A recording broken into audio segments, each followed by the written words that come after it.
Caroline Leavitt stepped under the Fox News spotlight on Hannity's stage, her deep blue suit catching the glare as the crowd buzzed with tension.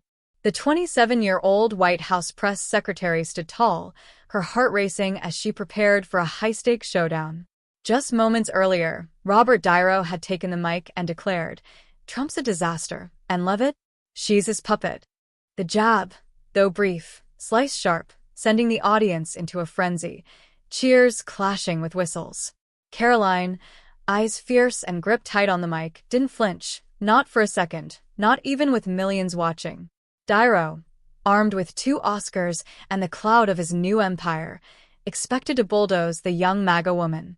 But Levitt, rooted in her Catholic faith and unshakable loyalty to Trump, saw this as her moment, her chance to shatter the puppet label once and for all. She didn't just step into the light, she claimed it. This wasn't any ordinary debate. This was her moment to flip the narrative and steal the spotlight right out from under Dairo. Before we dive deeper, let me know in the comments where you're watching from. And hey, hit that subscribe button so you don't miss what's next. The studio was glowing, lights blazing, audience hushed.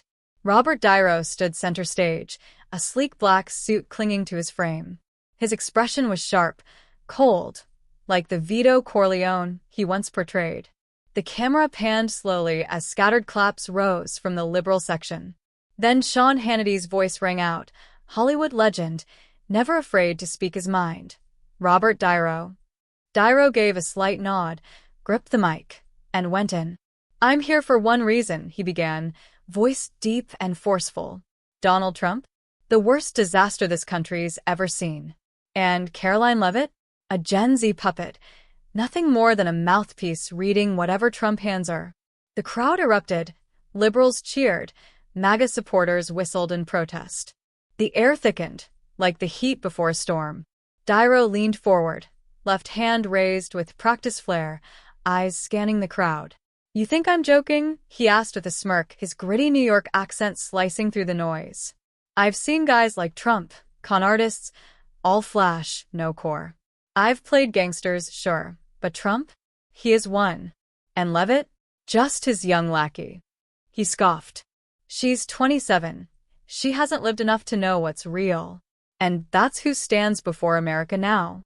A spokesperson for a clown." Laughter roared from the liberal side. Phones were up. Everyone knew that line would go viral. And still, he wasn't done. Dairo moved to the side, jabbing a finger toward the camera. "Youngest press secretary in history? Sure, sounds good on paper. But what's she done?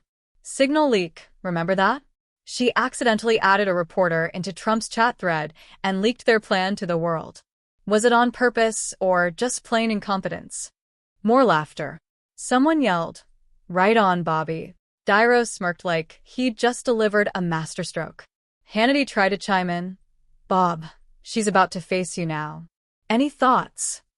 But Dairo cut him off without missing a beat. "Bring her on.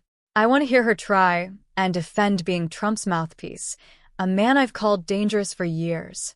He raised his hand, waving off the cheers and jeers. "I've stood outside that man's courthouse and said to their faces, Trump is unfit. Now he returns with a Gen Z kid as his echo." He shook his head, pacing with deliberate drama, like Travis Bickle come alive again. "I've seen real America. I didn't grow up in a marble palace. I came from Little Italy. I make films I built new. Trump? He destroys. And her? She's just the new face he hides behind, pretending to be modern. She prays every day? Great. But if she's praying to justify him, not even God can help her." Laughter broke louder. Some rose to clap. Then he paused, eyes cutting backstage. "Caroline, I know you hear me," he said, voice soaked in challenge. "You tweet that you're fearless, that you'll defend Trump no matter what. Well, show me. No script. No filters. Just you. But I warn you, I've battled bigger names and never lost."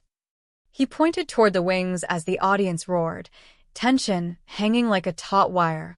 He sat, fingers tapping the desk, smug as ever. "She wants to be Trump's voice? Fine. But don't expect me to play nice.